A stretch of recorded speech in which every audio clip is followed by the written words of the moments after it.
فاطمہ کو بہت ستایا ہے، ہائے باد رسول امت نے فاطمہ کو بہت ستایا ہے، ہائے باد رسول امت نے فاطمہ کو بہت ستایا ہے، ہائے باد رسول امت نے فاطمہ کو بہت ستایا ہے، ہائے باد رسول امت نے فاطمہ کو بہت ستایا ہے، ہائے باد رسول امت نے فاطمہ کو بہت ستایا ہے، ہائے باد رسول امت نے فاطمہ کو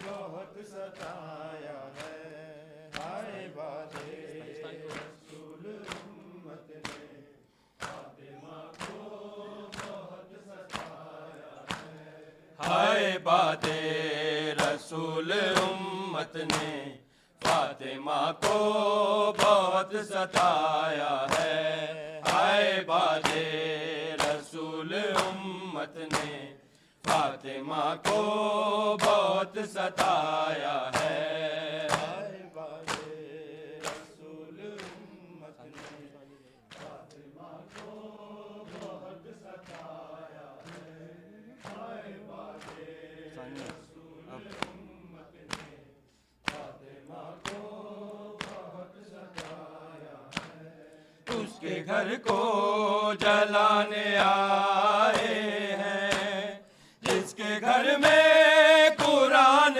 آیا ہے، ہائے باد رسول امت نے فاطمہ کو بہت ستایا ہے، ہائے باد رسول امت نے فاطمہ کو بہت ستایا ہے، ہائے باد رسول امت نے فاطمہ کو بہت ستایا ہے، اس کے گھر کو جلانے آئے ہیں، جس کے گھر میں قرآن آیا ہے، ہائے باد رسول امت نے فاطمہ کو بہت ستایا ہے، ہائے باد رسول امت نے فاطمہ کو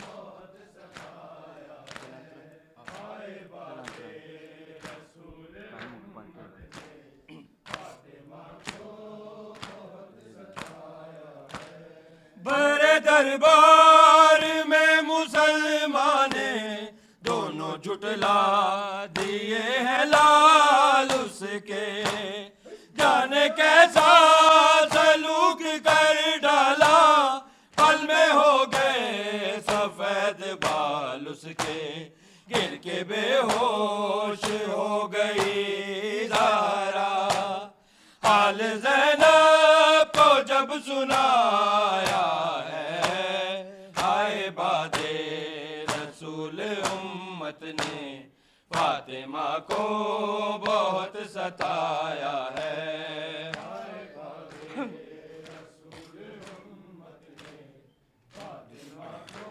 بہت ستایا ہے، ہائے باد رسول امت نے فاطمہ کو بہت ستایا ہے، بولی فضائی سے رلاؤ نا، جھڑکیاں دو نہ کچھ تو شرم کرو، دیکھ جس کو نبی کھڑے رہتے، اس کو دربار میں کھڑا نہ کرو، روئی جب لاڈلی محمد کی، سارا دربار مسکرایا ہے، ہائے باد رسول امت نے فاطمہ کو بہت ستایا ہے، ہائے باد رسول امت نے فاطمہ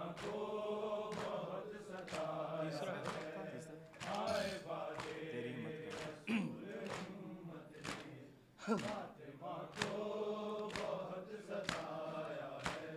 تیری ہمت کا نام ہے زینب اور شبیر ہے صبر تیرا، تیرے آنسو سجاد کے آنسو اور سکینہ میں ہے اثر تیرا، تیرے بچوں نے بھی تیری طرح ظلم سہ کے یہ دین بچایا ہے، ہائے باد رسول امت نے فاطمہ کو بہت ستایا ہے، ہائے باد رسول امت نے فاطمہ کو بہت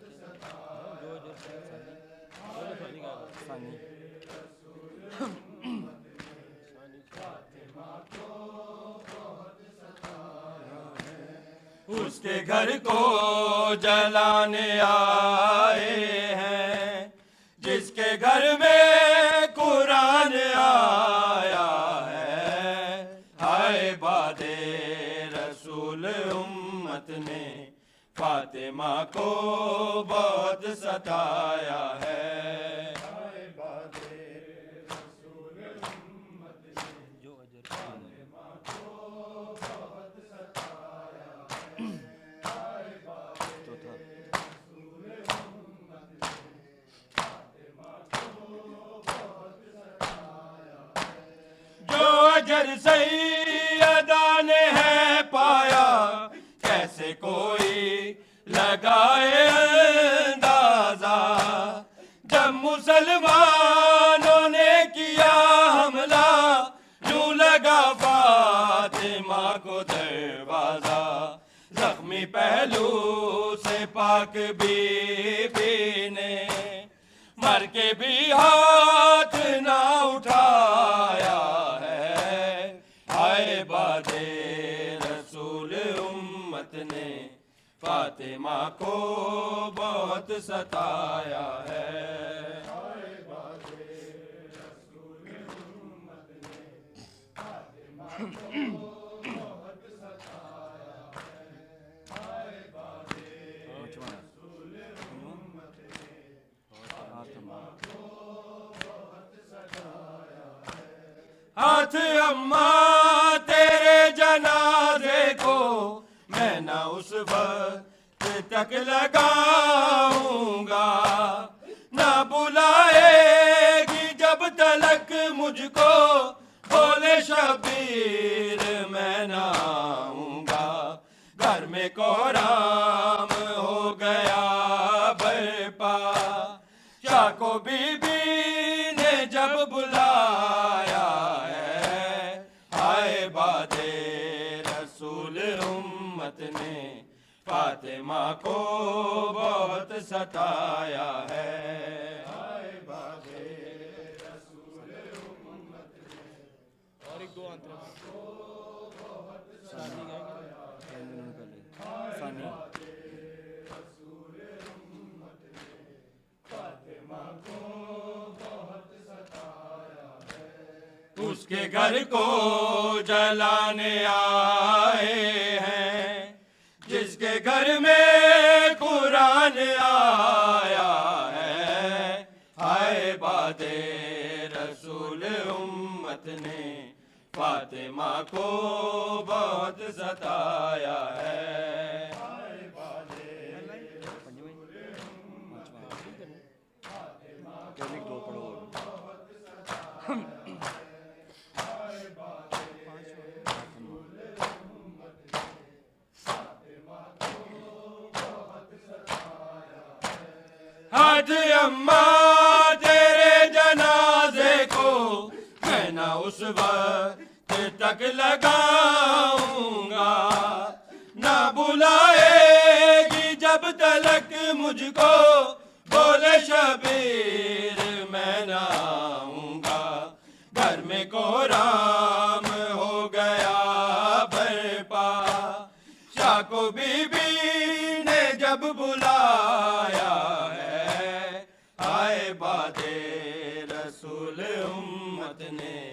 فاطمہ کو بہت ستایا ہے، آئے باد رسول امت نے فاطمہ کو بہت ستایا ہے، آئے باد چوتھا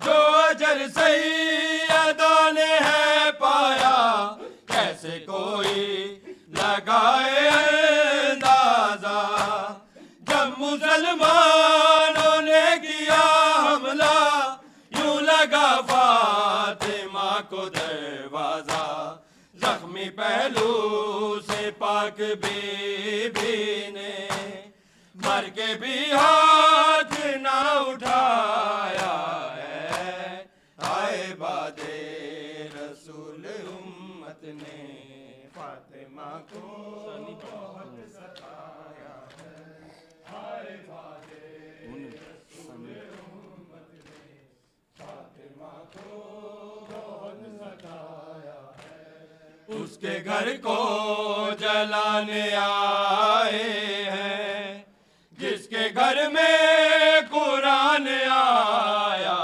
ہے، ہائے باد رسول امت نے فاطمہ کو بہت ستایا ہے، ہائے باد رسول امت نے فاطمہ کو بہت ستایا ہے، ہائے باد رسول امت نے فاطمہ کو بہت ستایا ہے، نہ حسن ڈر ہے کوئی محشر کا، اور نہ خوف ہے جہنم کا، ہم عزاداروں کو تو بس بی بی آسرا ہے بہت تیرے در کا، قسم غازی کی خوش نصیب ہے وہ، جس کے دل میں یہ غم سمایا ہے، ہائے باد رسول امت نے، یا حسین